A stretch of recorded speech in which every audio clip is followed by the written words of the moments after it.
Hello students, let's see this question. The question says which complex ion has cis and trans isomer? यहाँ पे चार complexes दे रखे हैं और आपसे पूछ रहे हैं किस कॉम्प्लेक्स का में cis and trans isomer exist करते हैं। तो आइसोमर्स क्या होते हैं? वो कंपाउंड्स होते हैं जिनका मॉलिक्यूलर फॉर्मूला या कहीं की केमिकल फॉर्मूला सेम होता है बट डिफरेंट अरेंजमेंट होता है। या तो उनकी कनेक्टिविटी डिफरेंट होती है या फिर उनका स्पेस में ओरिएंटेशन डिफरेंट होता है। ठीक है, तो इनकी वजह से उनकी फिजिकल या केमिकल प्रॉपर्टीज वेरी कर जाती है। ठीक है, तो जब भी कनेक्टिविटी उनकी डिफरेंट होती है तो स्ट्रक्चरल आइसोमर्स बनते हैं, बट कनेक्टिविटी सेम होती है बट स्पेस में ओरिएंटेशन डिफरेंट होता है तो स्ट्रक्चरल आइसोमर्स बनते हैं। तो स्ट्रक्चरल आइसोमर्स के सॉरी स्टीरियो आइसोमर्स बनते हैं, नॉट स्ट्रक्चरल, स्टीरियो आइसोमर्स बनते हैं। जब मैं फिर से बोल देती हूँ, अगर कनेक्टिविटी उनकी डिफरेंट होती है तो स्ट्रक्चरल आइसोमर्स बनते हैं, बट कनेक्टिविटी सेम है बट स्पेस में ओरिएंटेशन डिफरेंट है तो स्टीरियो आइसोमर्स बनते हैं। अब स्टीरियो आइसोमर्स में भी अगर रेस्ट्रिक्टेड रोटेशन है, ये स्पेस में ओरिएंटेशन ऐसा है कि वो एक दूसरे के बिल्कुल ऑपोजिट है या एडजेसेंट है, तो उस बेसिस पे हमारे पास ज्योमेट्रिकल आइसोमर्स होते हैं जिन्हें हम सिस ट्रांस आइसोमर्स भी कहते हैं। ठीक है, सो अब एक बार बना के देख लेते हैं इनके स्ट्रक्चर्स को। यह फर्स्ट कॉम्प्लेक्स है पैलेडियम का PdCl3NH3-।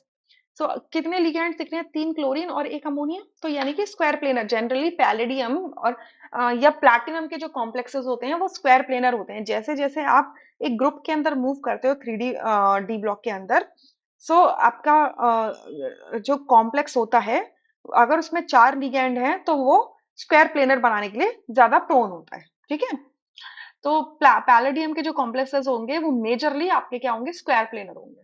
स्क्वायर प्लेनर कॉम्प्लेक्स कुछ ऐसा होगा। ठीक है, 3 क्लोरीन लगेंगे तो एक यहाँ पे लग गया, एक यहाँ पे लग गया और एक यहाँ पे लग गया और एक NH3 यहाँ पे लग गया। तो अगर इस कॉम्प्लेक्स को अगर आप देखो तो यहाँ से आप नहीं बोल सकते कि ये सिस है या ट्रांस है। दोनों क्लोरीन एक दूसरे के सिस भी हैं और दोनों क्लोरीन एक दूसरे के ट्रांस भी हैं। ठीक है, तो आप इसको सिस ट्रांस की कैटेगरी में नहीं प्लेस कर सकते हैं, तो ये गलत हो जाता है। सेकंड में देखते हैं, यहाँ लिखा है PdCN5NH3, यहाँ पर 5 तो CN है और एक NH3 है, यानी कि 6 लिगैंड्स है, यानी कि ऑक्टाहेड्रल कॉम्प्लेक्स बनेगा। तो पैलेडियम के अराउंड ऑक्टाहेड्रल ज्योमेट्री होगी कुछ ऐसे।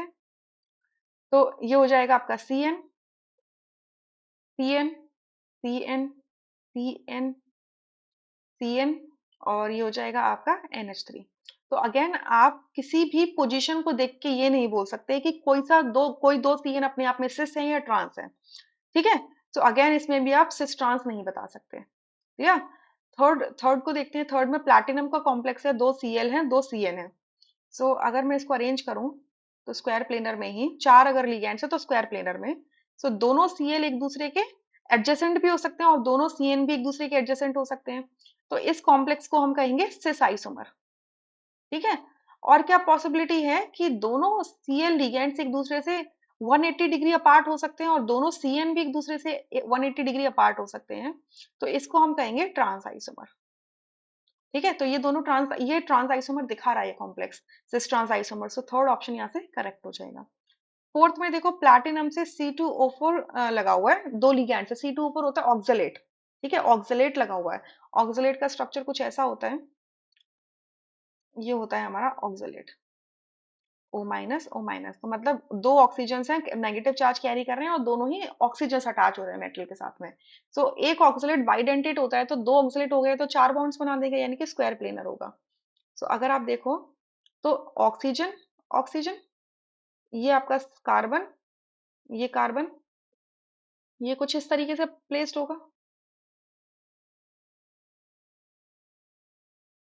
ठीक है, ये इस तरीके से प्लेस्ड होगा। तो आप देख रहे हो कि प्लैटिनम से डायरेक्टली तो चारों ऑक्सीजन ही लगे हुए हैं ना, तो अगर चारों ऑक्सीजन लगे तो आप सिस ट्रांस किस बेसिस पे बोलोगे? राइट, सो इस वजह से फोर्थ ऑप्शन भी नहीं हो सकता। तो इस पूरे क्वेश्चन के अंदर एक ही ऑप्शन करेक्ट है, that is third, rest options are incorrect. I hope you understood, thank you.